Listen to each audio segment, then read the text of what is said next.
It had been one of those mornings where everything seemed to exist in a kind of hush, the kind of silence that presses against your chest, making it harder to breathe, as if the world itself were waiting for something to happen. I stood at the bus stop.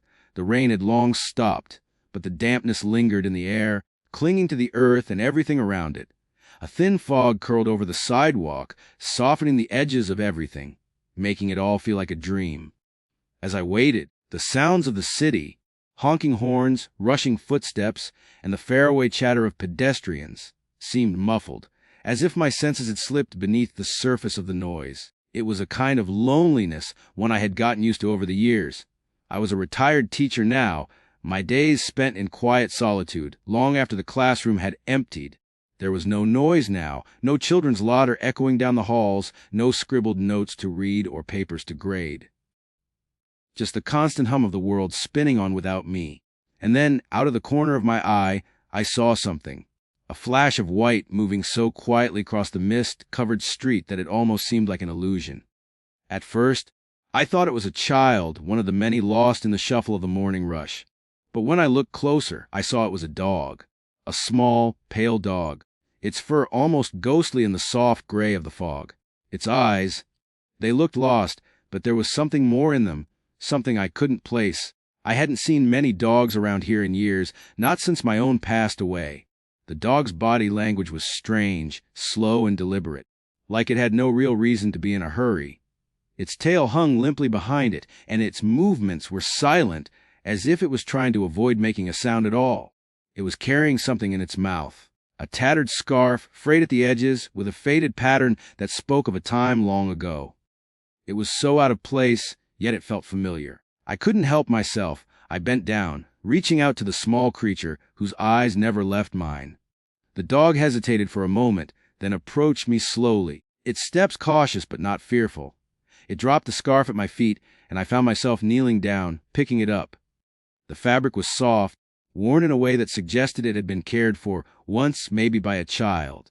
The pattern was faded but still visible, little stars and moons scattered across the fabric, like a quiet promise of warmth. I looked at the dog, my heart doing something strange in my chest. There was an odd connection between us, something deep and quiet. The dog's eyes weren't pleading or afraid. They were waiting. And in that moment, I understood something I hadn't realized before.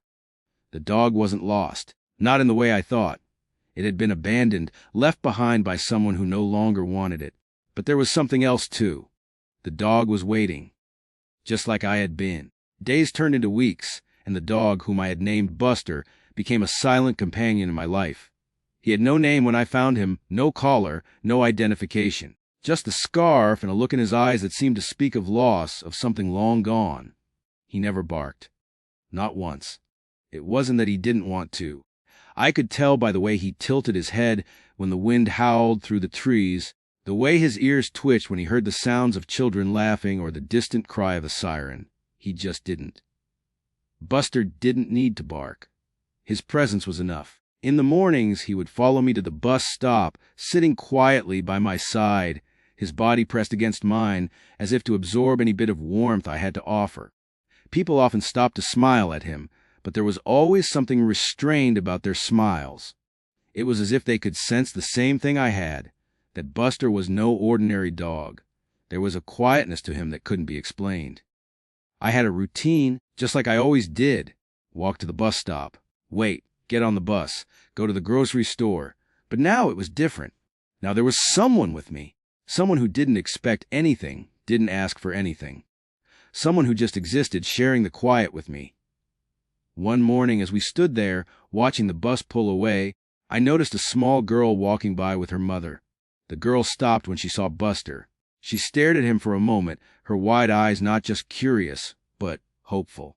There was a softness in her gaze that made me pause. She stepped forward slowly, her fingers outstretched, but Buster didn't flinch. He lowered his head, just enough for the girl to gently scratch behind his ears. The moment was quiet, almost sacred, like something timeless had passed between them. And then it happened. For the first time in weeks, Buster made a sound. It wasn't a bark, not really. It was a soft whine, almost like a sigh, as if he had finally found something he had been missing. The girl looked up at her mother, her eyes wide, and whispered, "He's real, he's real." And with that, she stepped away, her mother taking her hand gently, leading her down the street. I watched them go, Buster's quiet presence still lingering in the air. It felt like the world had shifted just for a moment. That's the thing about Buster. He didn't need to say anything. His silence was louder than any bark could ever be. As weeks turned into months, Buster became more than just a companion. He became a healer in ways I never expected. I saw him do things that I couldn't explain, acts of quiet empathy that reached beyond anything I had ever known.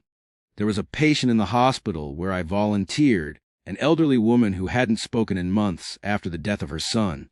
Her grief had swallowed her whole, and nothing seemed to reach her. But when Buster visited her room, something changed. He didn't bark or jump up on her bed. He just sat there, his eyes focused on her with an intensity that made my heart ache. Slowly, the woman's hand moved, trembling at first, then more steadily as she reached out to touch Buster's head. And then, in a voice so quiet it was almost a whisper, she said, I remember his laugh. And his touch. It was the first time she had spoken in months. I wasn't sure if Buster had caused that breakthrough. Maybe it was something in the stillness, in his quiet companionship, that allowed her heart to open just enough for the memories to return. But I knew one thing. He was making a difference. Without trying, without asking for anything in return, Buster's quiet influence spread beyond the walls of the hospital. People, even strangers, began to feel something when they crossed paths with him. There was a moment, a flash, really, when everything seemed to connect, like some invisible thread weaving through time. One afternoon, as I sat on a park bench watching the leaves dance lazily in the wind, a man approached. He had that look, the one that says, I'm not sure what I'm doing here, but I feel like I have to ask. He was older, his hair thinning, his eyes tired, but there was something in his gaze that stopped me from turning away. Excuse me, he said, voice rough but gentle. That dog, where did you find him? I looked at Buster, who sat next to me, his head resting on my knee. His eyes never left the man, though his tail remained still. I found him not far from here, I said. He was alone, no collar, no nothing, just waiting. The man's face tightened, and he sat down on the bench beside me. He looked at Buster, then at the ground. I could feel the weight of the silence that stretched between us, like he was holding back something. My son, he began, his voice wavering just a little. He had a dog just like that. Not the same, but his dog looked just like that when we had to say goodbye. He paused, rubbing his eyes. We had to put him down. My son was just a kid. It was the hardest day of my life. Buster stood up, his eyes locked on the man, and then he walked slowly over to him, gently laying his head on the man's leg. I watched, waiting, as the man's hand slowly lowered, trembling, to scratch behind Buster's ears. I never thought I'd see another dog like him. The man whispered, his voice thick with emotion. But this one feels like him, just like I remember. It was as if the past had walked into the present, as if Buster, through his quiet stillness, had helped this man find a little piece of something he had lost long ago. The truth about Buster came to light in the most unexpected way. It was late one evening when I got a call. A woman's voice on the other end of the line was shaking with emotion. Is this the man with the dog? The one with the scarf? I sat up, confusion twisting in my chest. Yes, that's me. Who is this? She introduced herself as Sarah, and after a moment of hesitation, she explained. She had seen Buster walking with me, and there was something in his eyes, something she couldn't ignore. Her voice cracked when she said, I think he's my dog. I think he's my son's dog. The story unfolded like the pages of an old, weathered book. Sarah's son had passed away several years ago, just before he was deployed overseas. Before he left, he had adopted a puppy, a scruffy little thing with a heart full of hope. But one day, after he came back from the war, something in the puppy changed. The little dog became distant, quiet, no longer the playful companion he had been. One night, after a long day, the dog disappeared from their home. Sarah had searched for him, posted signs, asked around, but she never found him. The dog was gone. And then, years later, I found him, with a scarf, the same one Sarah's son had given him. Her voice trembled as she said, I thought I had lost him forever. But maybe he was waiting for me to find him. When she arrived the next day, Buster walked up to her with slow, deliberate steps, his tail stiff with curiosity. He sniffed her, then lowered his head, his eyes softening as if he remembered everything. He didn't bark. He didn't need to. Sarah knelt down, her hands trembling as she reached for him. "I'm so sorry, baby. I'm so sorry I couldn't protect you." She whispered the words to him, and for the first time, I saw something in Buster that I hadn't seen before: recognition. Not just from the dog, but from the woman. A connection that spanned years of absence. The days that followed were full of quiet healing. Buster, no longer alone, was surrounded by love once again. But the journey hadn't just been about the dog finding his way back to Sarah. It was about me, too. About the way Buster had opened my heart when I didn't think I had anything left to give. Buster's silent companionship had allowed me to rediscover my own ability to care, to connect, and to heal. I'd thought all this time that I had been rescuing him, but in truth, he had rescued me.